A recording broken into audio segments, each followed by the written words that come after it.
Assalamualaikum warahmatullahi wabarakatuh. Perkenalkan, kami dari kelompok 4 akan mempresentasikan hasil diskusi kami tentang motor DC, sumber daya sendiri, gabungan atau kompon. Pengertian dan fungsi dari motor DC tipe gabungan ini adalah gabungan motor DC jenisan dan motor DC jenis seri. Menurut hasil diskusi kelompok, motor DC kompon merupakan motor DC dengan medan seri dengan jangkar yang digabung dengan medan shunt terhubung paralel dengan jangkar. Motor DC tipe gabungan ini dapat dibedakan lagi menjadi dua jenis, yaitu long shunt kompon DC dan short shunt kompon DC. Motor DC tipe gabungan mempunyai torsi awal yang bagus dan kecepatan putaran yang stabil.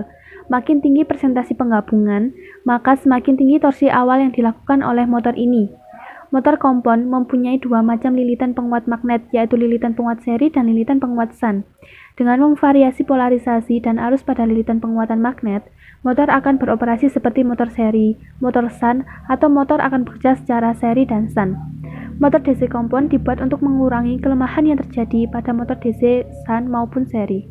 Prinsip kerja motor DC gabungan daya sendiri. Yang pertama, motor DC penguatan kompon panjang. Kumparan medan serinya terhubung secara seri terhadap kumparan jangkarnya dan terhubung paralel terhadap kumparan medan shunt.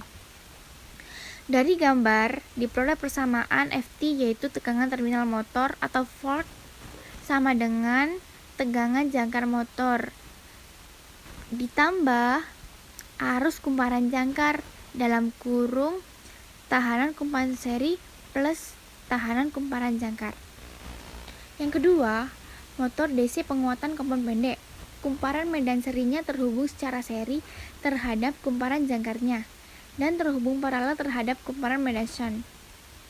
Dari gambar diperoleh persamaan FT tegangan terminal motor sama dengan IA tegangan jangkar motor ditambah LS arus kumparan seri dikali RS tahanan kumparan seri ditambah arus kumparan seri ditambah tahanan kumparan jangkar.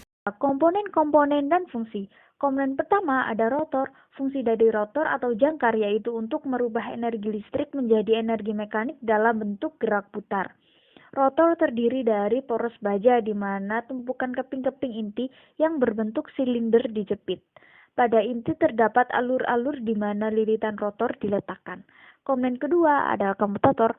Komutator berfungsi sebagai penyearahan mekanik yang bersama-sama dengan sikat-sikat membuat suatu kerjasama yang disebut komutasi. Supaya menghasilkan penyearahan yang lebih baik atau lebih rata, maka komutator yang digunakan hendaknya dalam jumlah yang besar. Dalam hal ini, setiap belahan segmen komutator tidak lagi merupakan bentuk setengah dari cincin, tetapi sudah berbentuk lempeng-lempeng. Di antara setiap lempeng segmen komutator terdapat bahan isolator. Menurut Sumanto tahun 2013, selain itu komutator juga berfungsi untuk mengumpulkan gaya gerak listrik atau GGL induksi yang berbentuk pada sisi-sisi kumparan. Oleh karena itu, komutator dibuat dari bahan konduktor. Dalam hal ini, digunakan dari campuran tembaga. Komponen ketiga ada sikat. Menurut Sumanto tahun 2013, fungsi dari sikat-sikat adalah untuk jembatan bagi aliran arus dari lilitan jangka dengan beban. Di samping itu, sikat-sikat memegang peranan penting untuk terjadinya komutasi.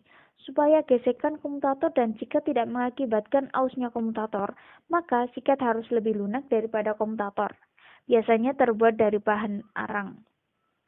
Komponen terakhir yaitu keempat, ada stator.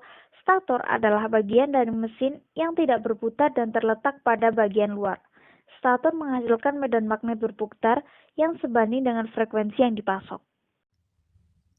Pengaplikasian di industri. Motor DC sumber daya sendiri gabungan atau kompon ini sering digunakan pada mesin presis, shears, conveyors, elevator, rolling mills, dan heavy planer. Permasalahan atau kerusakan yang sering terjadi. Elektrik motor merupakan pergerakan inti dari sebuah mesin. Bila pergerakan inti ini berhenti bekerja, produktivitasnya akan sangat terganggu. Berikut contoh kerusakan mesin.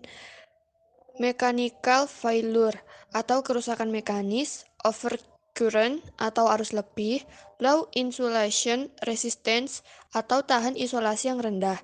Dan di antara ketiga hal tersebut di atas, low resistance adalah penyebab utama dari kerusakan motor. Hal ini terutama karena kesulitnya atau bahkan tidak ada di pasaran alat proteksi atau deteksi online dari low resistance. Mechanical failure.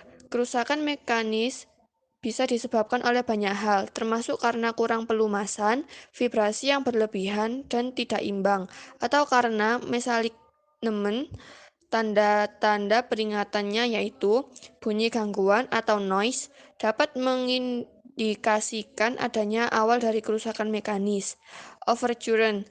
Overcurrent terjadi seringkali karena kondisi operasi yang mengakibatkan motor menarik arus lebih besar dari kemampuannya atau rated capacity. Biasanya terjadi tiba-tiba dan sulit diprediksi kapan akan terjadi. 1000 MΩ. Selama motor itu bekerja, maka nilai tahanan isolasi akan menurun hingga batas terendah yang tidak memungkinkan motor bekerja atau short. Secara umum disepakati bahwa nilai tahanan isolasi kurang dari 1 MΩ adalah batas aman di mana motor harus segera direfurbish. Banyak faktor yang mempengaruhi laju penurunan tahanan isolasi ini. Sebagian bisa kita kendalikan atau sebagiannya lagi tidak. Yang paling jelas tentu saja adalah suhu motor itu sendiri. Suhu motor dapat tergantung dari lingkungan atau dari beban. Sebagai rule of thumb adalah setiap kenaikan 10 derajat Celcius maka nilai tahanan isolasi akan turun 50%. Perawatan dan pemeliharaan. Yang pertama, pemeliharaan komutator. Komutator adalah bagian yang sangat penting dari motor DC yang digerakkan, dan bagian ini juga merupakan salah satu penyebab utama kegagalan motor. Salah satu yang paling sulit dihadapi adalah komutator. Kondisi kerja komutator berhubungan langsung dengan kondisi kerja motor DC. Oleh karena itu, pemeliharaan komutator harus diperkuat. Yang kedua, perawatan dan pemeliharaan sikat. 1. Konfirmasikan bahwa skrup kuas diikat dan kuas tidak mempengaruhi gerakan bebas kuas. 2. Pastikan bahwa Anda tidak menyentuh non-isolator di dalam motor. 3. Periksa apakah sikat dapat bergerak bebas di tempat sikat. Posisi pegas harus akurat dan fungsinya normal. 4. Jarak antara pegangan sikat dan permukaan komutator harus sama. 5. Sikat karbon pengganti harus sesuai untuk kurva permukaan komutator. Pemeliharaan bantalan. 1. Kikis gemuk di dalam bantalan dengan potongan bambu dan bersihkan terlebih dahulu dengan uap bertekanan rendah, karena minyak tua atau beberapa kotoran lainnya akan berada di dalam daftar piring untuk waktu yang lama. 2. Periksa apakah lingkaran luar dan dalam bantalan memiliki lingkaran yang berputar. 3. Ukur kelonggaran bantalan untuk memeriksa apakah bantalan memiliki retak, karat, dan fenomena lainnya.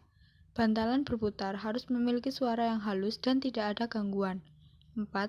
Jika Anda mengalami masalah berikut, Anda harus mengganti bantalan baru. Di atas adalah masalah yang dihadapi oleh pemeliharaan motor DC. Tetapi, umumnya masalah ini tidak akan terjadi kecuali motor berada di lingkungan kerja yang sangat keras atau kelebihan beban. Jika Anda benar-benar mengalami beberapa masalah pada motor, Anda dapat menemukan produsen untuk menggantikannya secara langsung atau meminta teknologi untuk memperbaikinya. Sekian presentasi dari kami. Bila ada kekurangan dan salah kata, kami mohon maaf. Terima kasih atas perhatiannya. Wassalamualaikum warahmatullahi wabarakatuh.